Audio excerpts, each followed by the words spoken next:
Sejarah parfum, ketika wangi menyelamatkan peradaban dan sampai ke Nusantara. Tahukah kamu bahwa wangi yang kita hirup setiap hari bisa jadi punya kisah sepanjang umur manusia? Parfum bukan sekedar cairan beraroma manis.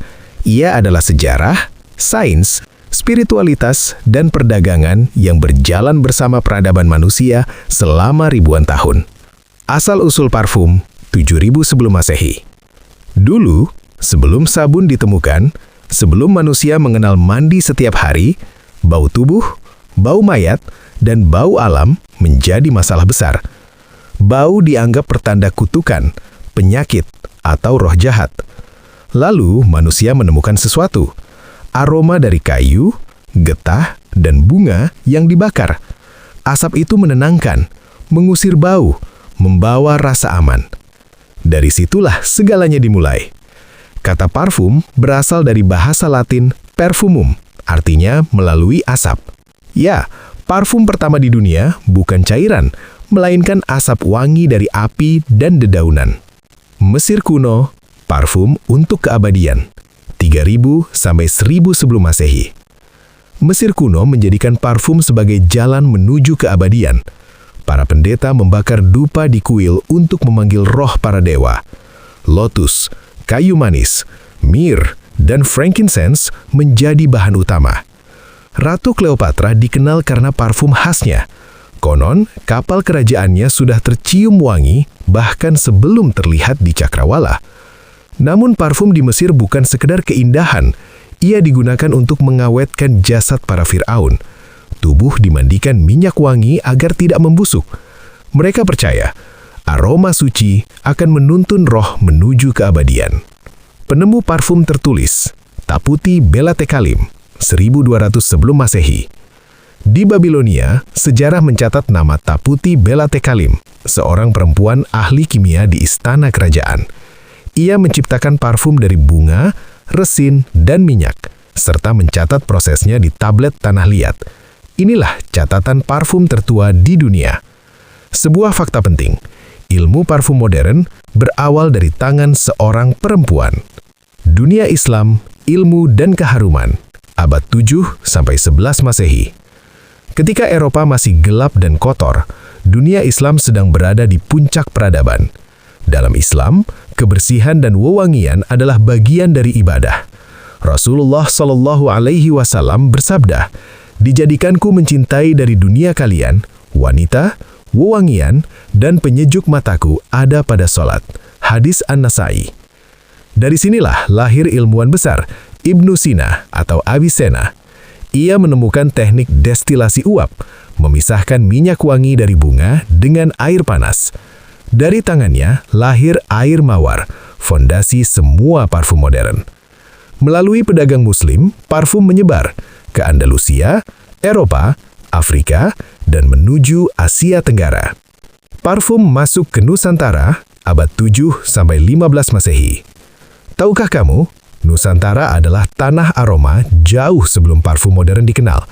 Sejak berabad-abad lalu, Nusantara dikenal dunia karena cendana, kemenyan, gaharu, cengkeh, pala, dan pedagang Arab, Persia, dan India membawa tradisi parfum ke Nusantara melalui jalur perdagangan dan dakwah Islam. Di Nusantara, wewangian digunakan untuk ritual adat, upacara keagamaan, kerajaan dan bangsawan, pengobatan tradisional. Kemenyan dibakar di Sumatera, cendana harum di Nusa Tenggara, bunga dan minyak digunakan dalam tradisi Jawa dan Melayu.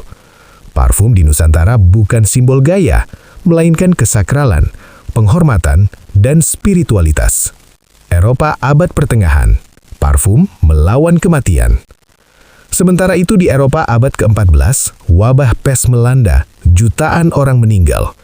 Mereka percaya bau busuk membawa penyakit. Parfum menjadi alat bertahan hidup. Orang membawa pomander, bola logam berisi rempah dan minyak wangi. Wangi menjadi perisai, parfum menjadi harapan di tengah bau kematian. Prancis, industri parfum lahir, abad 17 dan 18. Masuk abad ke-17, Prancis bangkit sebagai pusat parfum dunia. Kota Grasse menjadi ladang bunga terbesar. Raja Louis XIV, The Perfumed King, memerintahkan setiap ruangan istana memiliki aroma berbeda. Parfum kini mengharumkan pakaian, menjadi simbol status, menutup bau akibat jarangnya mandi. Alkohol digunakan sebagai pelarut, botol kaca dibuat indah. Parfum berubah dari ritual menjadi industri seni dan kemewahan. Era modern, parfum untuk semua. Abad 19 dan 20, ilmu kimia mengubah segalanya. Aroma sintetis ditemukan, produksi massal dimulai. Parfum kini milik semua orang. Ia menjadi identitas diri. Brand dunia lahir, Chanel, Dior, Guerlain, Armani, dan parfum Nusantara pun mulai bangkit kembali. Nusantara hari ini dan masa depan. Hari ini, Indonesia kembali dikenal sebagai rumah aroma natural dunia. Gaharu Indonesia jadi primadona parfum Timur Tengah. Cendana dan rempah Nusantara masuk parfum global. Teknologi modern bertemu kearifan lokal. Parfum bukan hanya wangi, tetapi cerita leluhur. Makna di balik keharuman. Jadi, tahukah kamu, parfum bukan sekedar alat menarik perhatian. Ia adalah jejak sejarah manusia, dari asap kayu purba ke tangan ilmuwan muslim hingga aroma rempah Nusantara dan botol kaca di meja riasmu hari ini.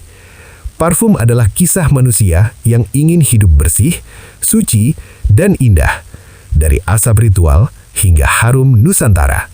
Sejarah bukan sekedar cerita masa lalu. Ia adalah cermin yang menunjukkan siapa kita hari ini, dan peringatan tentang kemana kita bisa melangkah. Ilmu adalah cahaya, dan siapa yang berjalan tanpa ilmu akan tersesat oleh gelapnya zaman. Pelajaran hidup tidak selalu datang dari kemenangan. Kadang justru dari luka, jatuh, dan kegagalan yang kita sembunyikan. Maka pelajari sejarah, serap ilmunya, ambil hikmahnya, dan jadilah manusia yang lebih kuat dari hari kemarin. Follow @gladiator neraka. Like, comment, subscribe, and share.